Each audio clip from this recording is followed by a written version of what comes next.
What's up, YouTube? Back with another video. LA Mamba. It is Saturday, March 23, 2024. It is 5:30 p.m. and we're closed for the day. What's up, guys? Everything very good over here.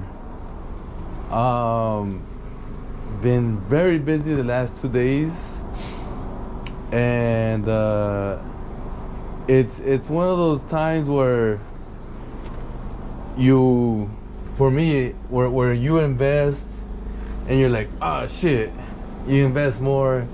You're like, oh shit, you invest more because you gotta do this, you gotta do that, right? Not really by choice sometimes, but because you got to have tires in stock. Let me turn this off real fast. It's too loud.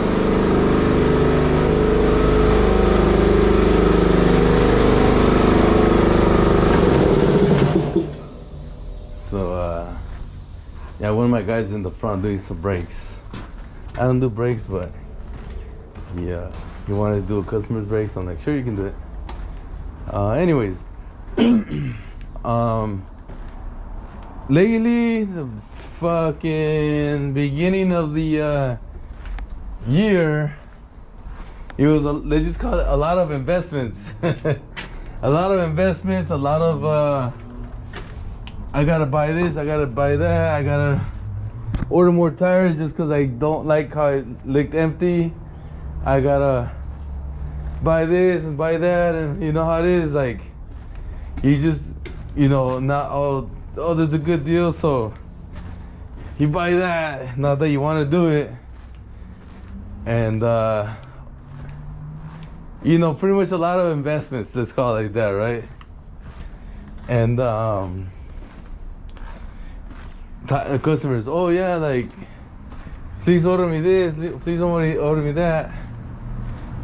I'll be there in 2 days, but they don't show up in 2 days, right? Just an example, like these right here. We got the Roadmasters, 235, 75, 17.5s. Customer says, oh, I'll be there in 2 days, 3 days, whatever. Not here yet, but they just sit there, right? And then you gotta pay for the tires. So then there's just money's right there just sitting, right? And it's not cheap. You know how those things are pretty expensive, right? I mean, a lot of tires are not cheap no more. And so pretty much you're out of pocket here, you're out of pocket there, and you just hold them and you hold them. And so all of a sudden, in like the last 2 days, it was just falling from the sky, right? The sales. This sold, that sold, this sold, man, like a crazy amount of sales. Old stuff that I've had, a lot of customer orders that I've had came in. The customers came in and bought them. You name it. I mean, used tires that had like here and there that not popular sizes, that when they sell, it's just like, just all profit to your pocket is the way I see it, because they've been sitting, right? I mean, a lot of things, very big sales, very big sales. Also, when it comes to like the profit amounts per sale, I mean, a lot of stuff that just like was so beautiful, and I knew I had to be ready Friday and Saturday. I just knew it. I knew it. Starting the whole week, I was like, I'm preparing all week for Friday and Saturday, and we knocked it out of the park. It was very, very, very beautiful. I mean, I just busy all day, every day. I mean, you can imagine what type of activity there was. I mean, cars all over the parking lot, lined up and out going to the street, right? And it was about damn time, right? Because now I can get my investment back, my investment money back. And you know, it's a beautiful thing. But that's how it is in the business. So like, sometimes you don't want to do that, you know what I mean? Sometimes like, that's not in the plan. And it's like, fuck, but I have to do it because of this reason. Or a lot of that actually, right? It's like, you know, you have your goals and you're working towards your goals, and then this other stuff is just like temporary, like, yeah, just for a little bit, you know, like and just one day it just all like just coincidence, like it all just lined up and just like, you know, bam. Just an example, like these 19.5s,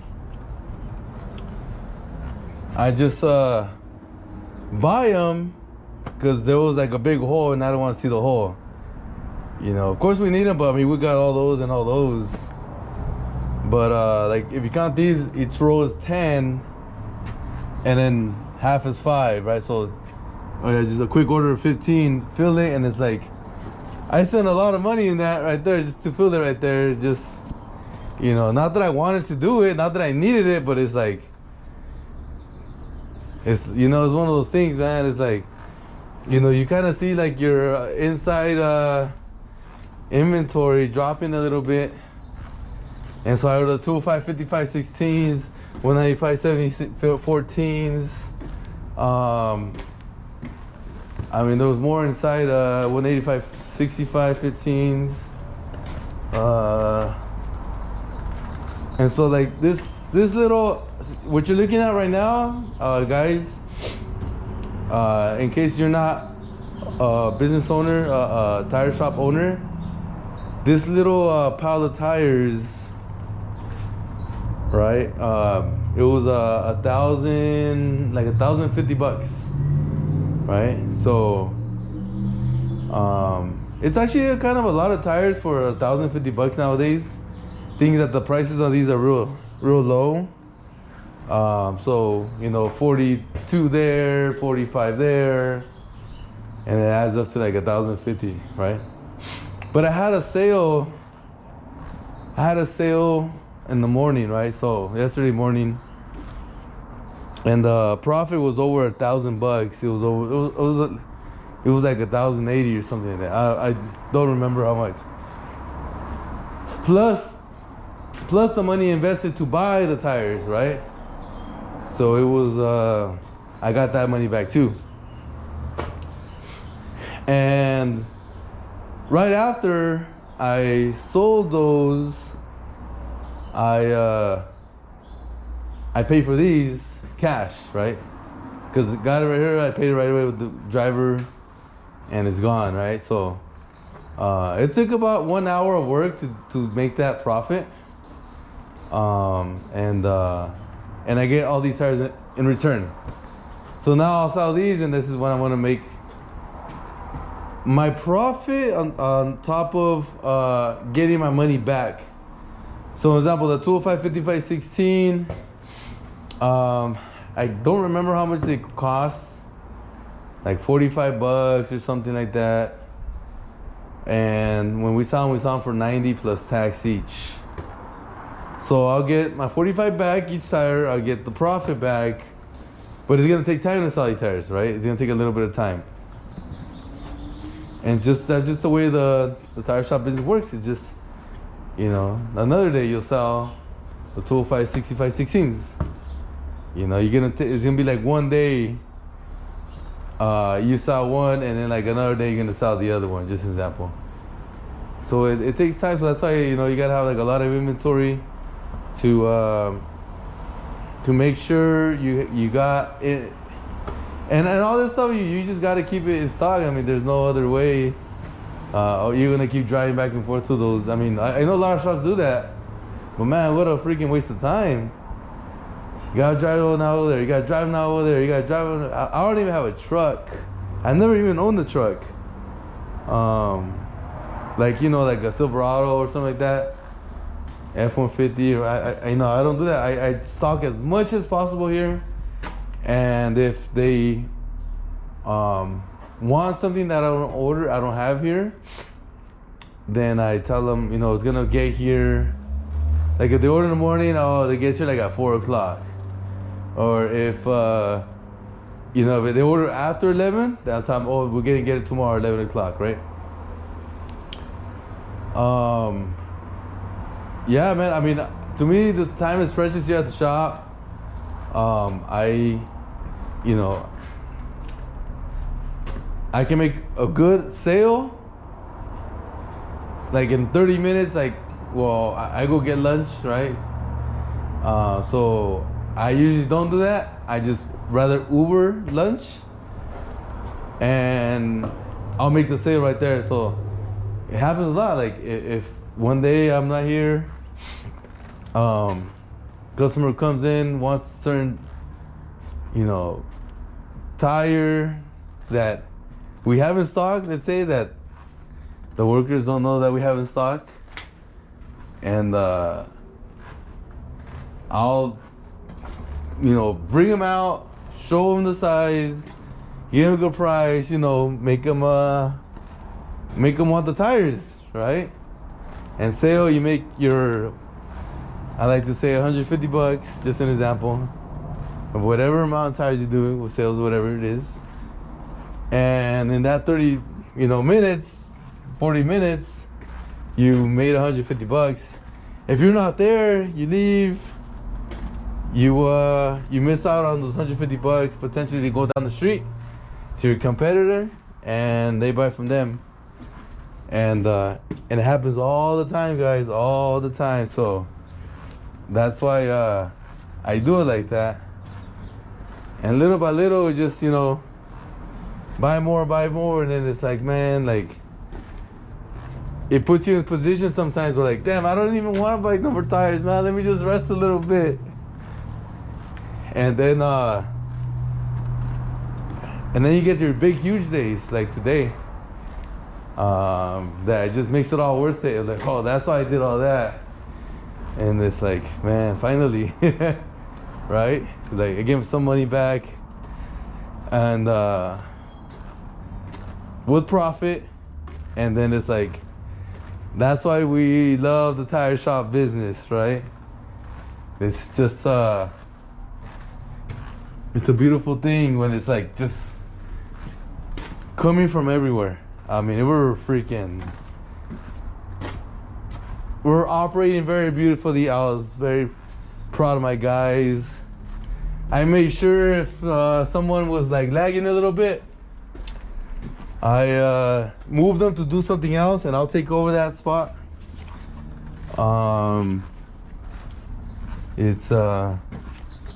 It's where you gotta adjust. You gotta make sure that flow is moving consistently in the business, and that's how you can make your nice runs of, like, once you get like 4 little cars on the lot right there, you make your, you know, you knock them out. However fast you knock them out, you know, you make your couple $100 right there, right? And it's a very, very good thing for like, you know, when it comes to business and personal, because, you know, if you're trying to do some other moves like in real estate, right? You need that money to pay for rehabs, to pay for guys working. You need that as quick as possible, so you get a tenant in there, and once it's set, then you get to rest a little bit.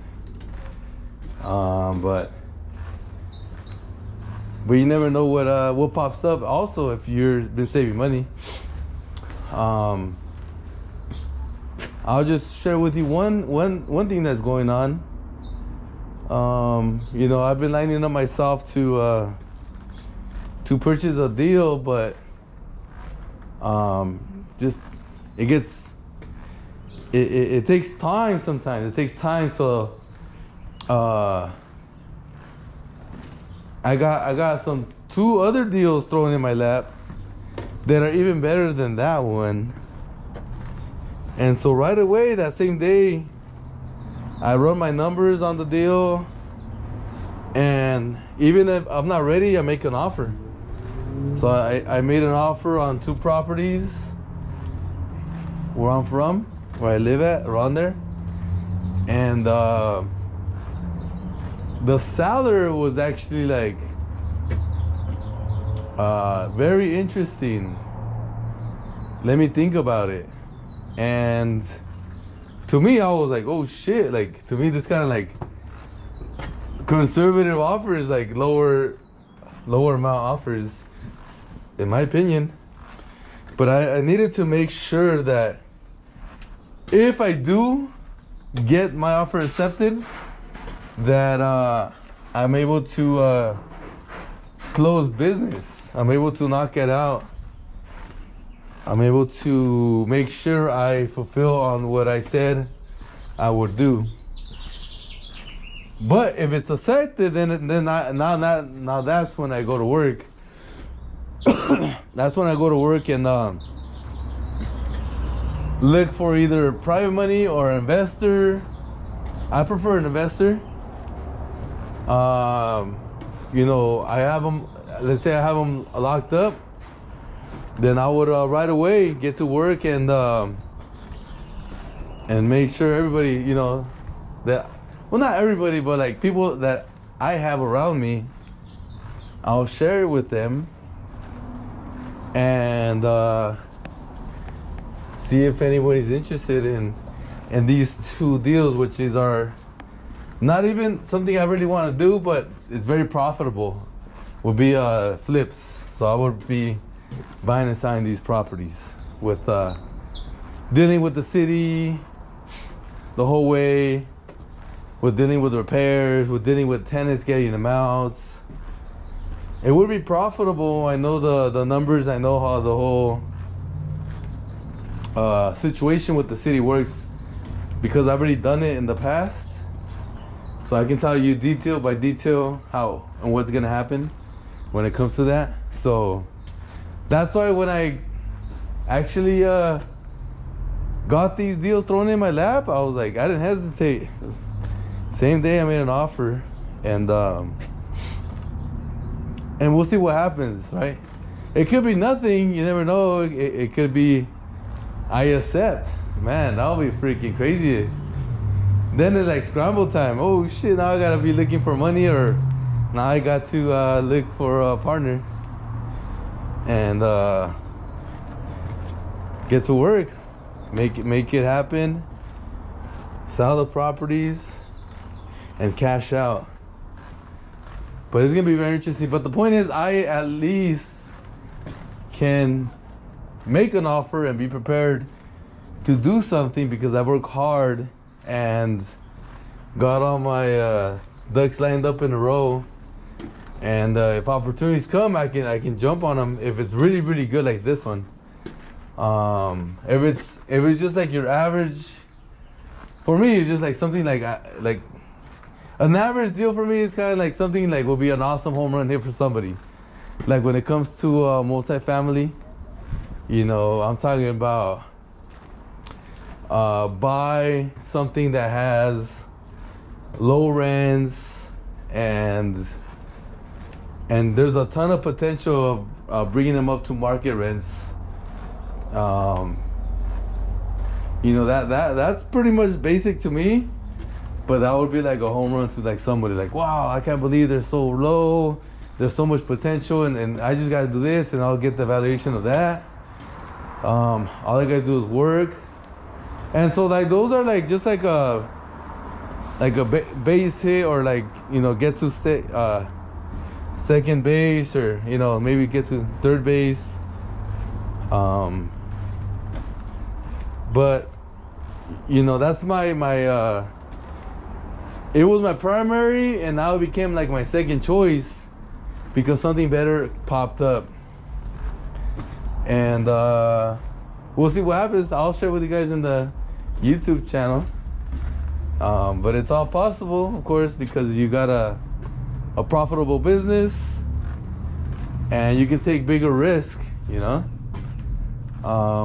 Especially if you've been working on other things on the side that just adds to you or makes it safer for you to take a risk. Just an example.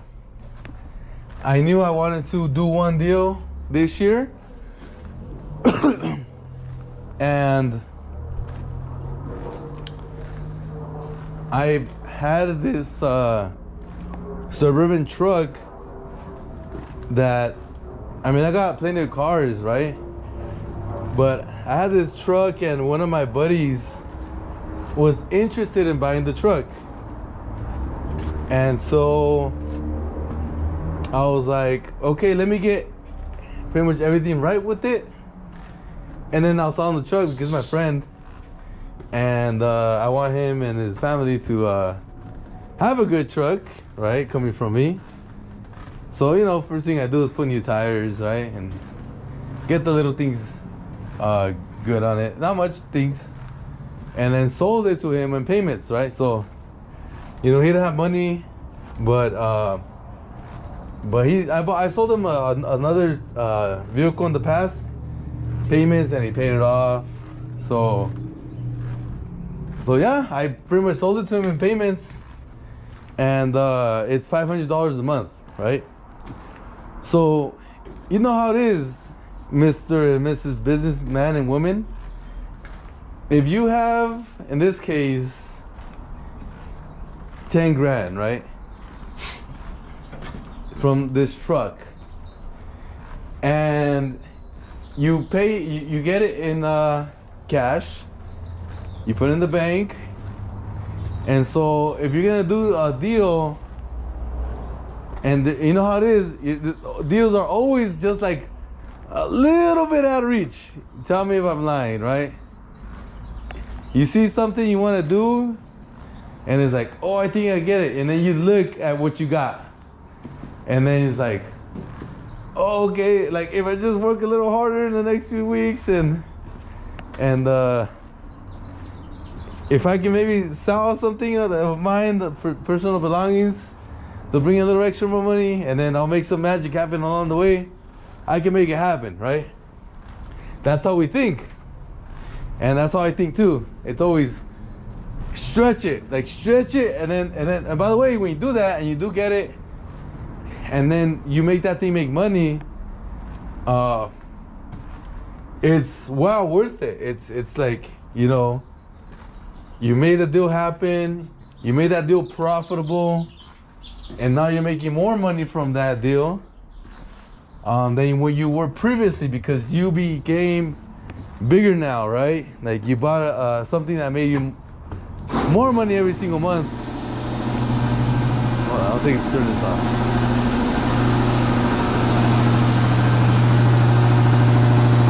Oh, okay. You know what? I think my boy's using it over there, so I'm just gonna be on this side. And so anyways, and that's the way it works. You know, you got bigger and you made more money. Cash flow, now you're making this on the side, along with everything else you were making on with your main business or businesses or rentals. And so I decided to do this transaction with my buddy, because I knew if he would give me $500 a month, then I knew I can depend on $500 a month on the side. Whenever I'm just thinking about, like, you know, doing a transaction with real estate, I know how it is when it gets hard. You know, it gets hard, and sometimes you're like, damn, man, like I can't enjoy shit. Like you go to like a concert or something, you're like, fuck, I shouldn't be here, you know, or you know, it's like your girl wants to go somewhere, and you're like, I don't really want to go, but you don't want to tell her no, you know. And so it's like, all right, let's go. And oh man, I'll be here, you know, spending money when I'm in this middle of this choke and grow, or I'm in the choke and grow in it. I'm in it, and it's like, man, every freaking every dollar counts, right? You save up your change, you go to the the coin star, and then you come out with some cash in your pocket, like, oh, that was good. Now what can I do next, or tomorrow, or whatever, just so you won't feel like so like tight with money, right? And then so that's during the choke and grow, right? I'm not currently in one, but I am planning to do it one way or another. I just got to get it done. It's not that I've been lagging, it's just the situation. I've been waiting for people just to like, make the deal happen, or tell me no, I don't want to make the deal happen, so I can move on and get another deal, right?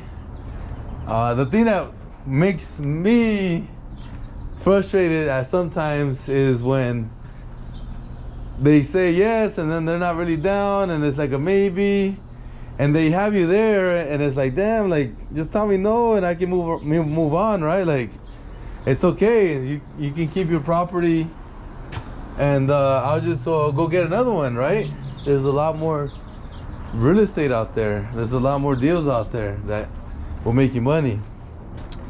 So that's where I've been recently, and it's like, well, I'm just holding on to my money, trying to save it as much as possible, because when it comes down to the choke and grow, every little bit counts when you're there. And so I know it, I'm preparing for it, and the thing is, like, when you're not knowing you're gonna go into one and you do it, and then you're like, damn, if I would have done this, if I would have done that, that would have been really good right now. You know what I mean?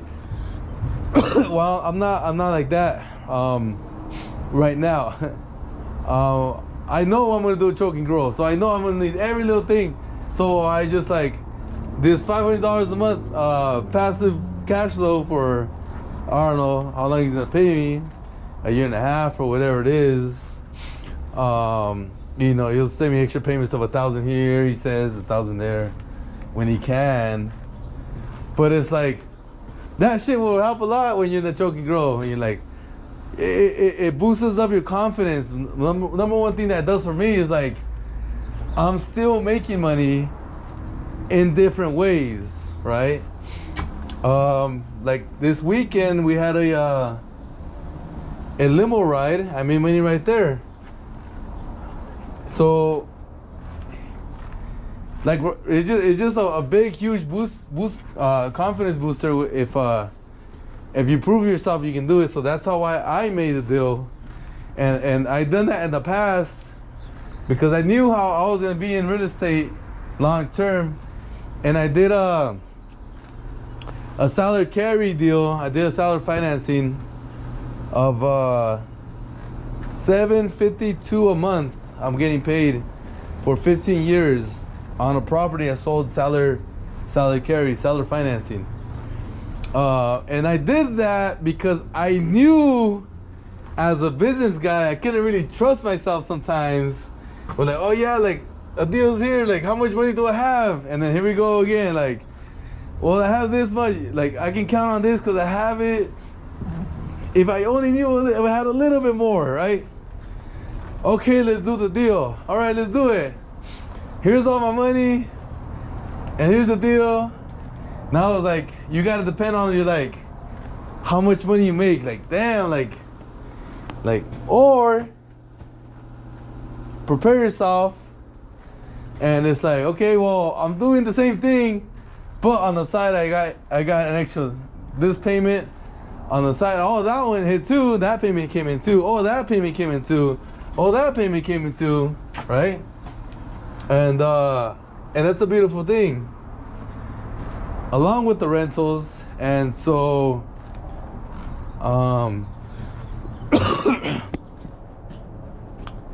that's how I prepare for a choke and grow, by the way. I did it on purpose, so I won't be the business guy.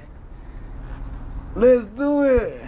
I got all my big eggs, and or hey, this is all I got for now. I'm still stretching, and during the choke and grow, I got a lot of cash flow coming in on other things, right? I hope that helps some of you guys, because if one day you're planning to do a choke and grow, then I'm telling you guys, prepare. And this is the way I prepare. Make sure you have additional streams of income. Oh, and by the way, this is a huge conversation about cash flow. There are some people that didn't believe in cash flow, right? And right now, people are realizing how important cash flow is. I've had people tell me, oh yeah, cash flow is small thinking. I have people tell me, oh, don't fall into the cash flow, what is it? What do you say? Cash flow mindset or problem or whatever he said, right?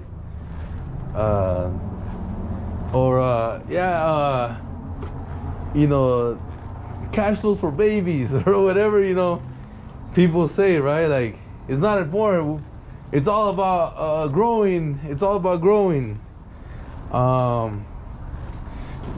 What makes growing safe is cash flow.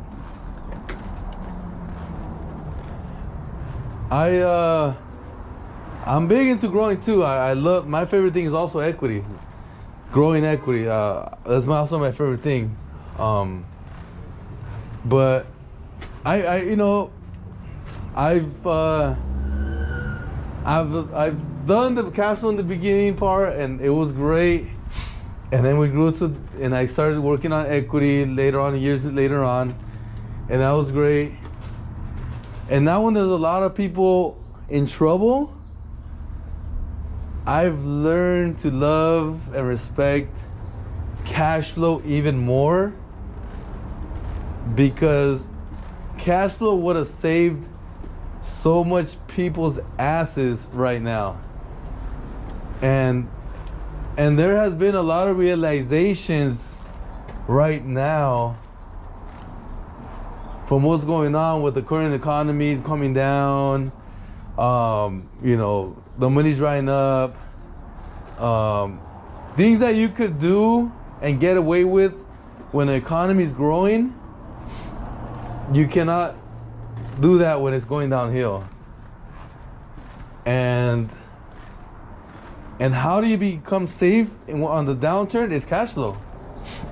Multiple streams of income. And again, for the people like have told me, oh yeah, like that's small thinking. Cash flow, small thinking. Man, I had someone tell me that one day that didn't even have a second stream of income. A second stream of cash flow, sorry. And I was like, at the time I knew it too. I was like, oh, okay, cool, awesome, all right, cool. Right? And now these guys are really like struggling and like broke and in trouble. And recently one person who said this in the past, right? Don't fall into the cash flow trap. Well, that person now admitted, he said, you know what? I gotta admit, seeing through the things I've seen, going through the things I've gone through, and one person even said this. He said this. He's like, you know what I've noticed? The guys who have gotten the furthest, you know, he's like, you have a small business or small income, a good income, a small business or like a good cash flow income, and then you invest that income into other things, which is like real estate or whatever, and it's grown through time, and you know you're safe and you get growth, you get equity, and now looking back, you know, I would have rethink my strategy of just growing and not keeping any cash flow for myself, keeping any money for myself.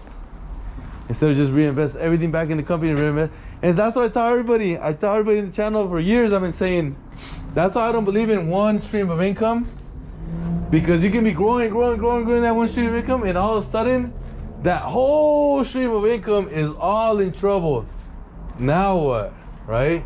Now you're in big trouble because that big one stream of income is in big trouble. But if you have multiple streams of income, even if they're smaller, we have a lot of them, and they're all feeding you every single month, then and they're not related to each other. They're just like, you know, one's over there, one's over there, one's over there, right? They're all just like separate. They're not like interchangeable. They're not like, you know, they don't even know each other. Then you know, I see that's like the safest play. At the same time, it's the most for sure way you're gonna be growing, because every single day you're just taking a step forward, even though it's not big, or it can be big. You can make those streams big too, or bigger, or even more of them. And so, you know, those cash flow streams will pay for themselves. They'll get your money back when you buy this one asset. With time, you get your money back because you already made the cash flow back from it. So you still have that one thing that you paid for and created money. You got your money back, and that thing is still there, producing money every single month. It's beautiful, man. I mean, and I've been saying this for years on my channel. This is nothing new.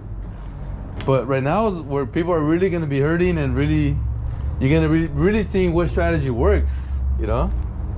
And again, you guys know the tire shop business is one of them. But there's a lot of other ones too. Rentals are very safe.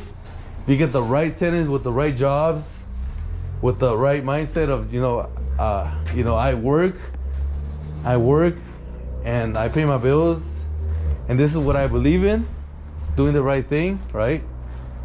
If you get those type of tenants, you get, man, you're golden. I mean, you know, you gotta work hard to find those tenants, so those tenants can work hard for you.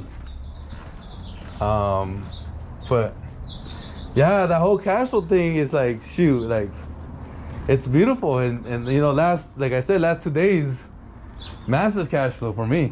That was fun. Well, good thing tomorrow's Sunday, and when a Friday and a Saturday is busy, you best believe Sunday's gonna be very busy too. That's just the way it works in the tire shop business. If you get a Friday and a Saturday busy, I'll tell you this, you're not gonna be slow on a Sunday. Sunday is the busiest day for me for years. And it's just never been proven wrong. It's never been like, oh, it was a slow Sunday today when I had a Friday and a Saturday crazy busy. So it's gonna be very good tomorrow too, by the way. I'll let you know right now. I better get some very good rest today. Massage my legs, you know. Make sure I get some good sleep, and be ready to freaking go hard tomorrow. It's gonna be very nice. I'm telling you that right now. But hope you guys like my channel. I don't know if what you guys think, because you guys never comment. I want some more comments, and just to see what's going on with you guys, because I mean, it would be nice to see some comments. But anyways, I'll let you guys go, and I'll see you guys next time. Mamba out.